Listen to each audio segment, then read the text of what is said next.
Don't go along with the crowd. Be able to critically think for yourself and make your own decisions. And you can have all the power in the world if you do that. Powerful words from a Florida high school teacher who claims he was forced to take down a poster featuring an inspirational quote from the late Charlie Kirk. The poster had a picture of Charlie and read, "Never underestimate the power of your voice and the impact you can have on the world when you speak up for what you believe in." The teacher said his classroom is full of inspirational posters. I decided to put that up in my classroom. I have a lot of inspirational posters in there, and my students know me for my inspirational posters. They're always commenting on them. I have like Rosa Parks and Ronald Reagan, Martin Luther King Jr. It sounds like a wonderful classroom. But the Orange County School District explained the decision in a statement saying this, quote, "The district asked that the poster be removed to maintain classroom neutrality, consistent with our policy prohibiting political or partisan displays." John Yoo, if you were the judge on this, oh, man. How would you rule? Oh, I turned down Trump for an appointment on the bench already once. I don't want another one. No, but in seriousness, I think Governor DeSantis, right, this is Orange County, Florida, is already trying to figure out how to fire the principal of this school and this school district because, one, the policy itself seems wrong. Of course, teachers can't just post whatever they want to on the walls, but this kind of statement is not partisan or political. I mean, if you're going to take this down, you got to take down Abraham Lincoln, Martin Luther King, George Washington, Thomas Jefferson. They're all controversial political figures, too.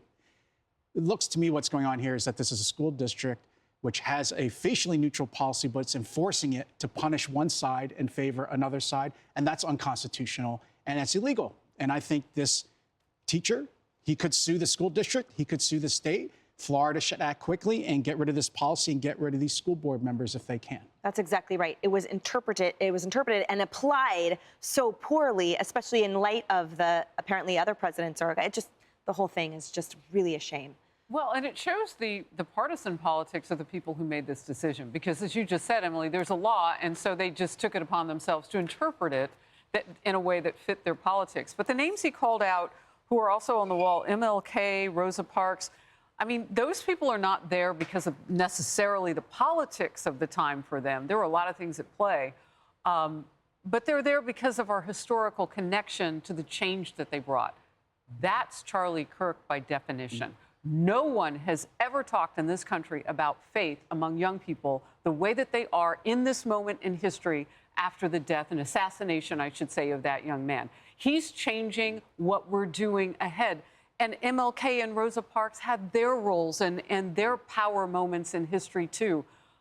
I think it's appropriate. They're all different. They're all in different lanes. The school did what it wants because they think it fits their politics. My question is, why do we need to know the school's politics? Right. Harris wins as the judge. Yeah, nice. Case closed. Bring on the views advocate, but it's not going to be close. Well, I mean, initially I thought to myself, you know, I've never really wanted to see politics in classrooms in any way. But then when I looked at the quote that he put up and hung that Charlie said, that I understood. And plus, Charlie is no longer with us, as are the other inspirational quotes in that room. So, you know, but they're missing the moment. The district is missing the moment. Look at all of these new turning point chapters and look at what is happening across high school and college campuses across the country. He motivated, he inspired, and I would not have a problem with that. But I agree with you. I think that teacher's being targeted.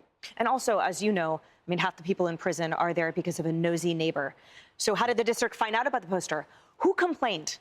You know, what teacher stopped in and was like, oh, hey, do you want to meet for lunch, and saw that poster and was horrified and then narked on him and made it into the big deal, so the district has to calm down? I mean, that's the kind of environment I feel like that is so toxic. Well, we're just learning about what's going on in the classrooms. The classrooms are not like when we grew up. You know, they were a place for discussion and learning.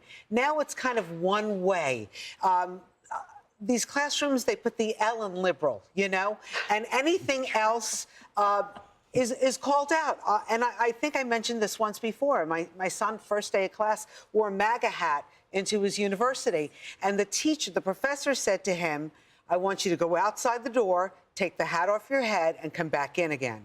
And he did because it was first day of school. He was humiliated, embarrassed, but that you can get away with that. He did not go and talk to the school because he just felt like, that's the way it is. That professor's not teaching. He's indoctrinating. He shouldn't be teaching. Well, we're now talking about the indoctrination of all these young people. We see them on the streets, the Nepo babies, right? We see what's going on in New York City. And if it happened in that one instance, the reason that I gave it the is it probably happened more than once. Right. Yeah, Hey everyone, I'm Emily Campagno. Catch me and my co-hosts Harris Faulkner and Kaylee McEnany on Outnumbered every weekday at 12 p.m. Eastern, or set your DVR.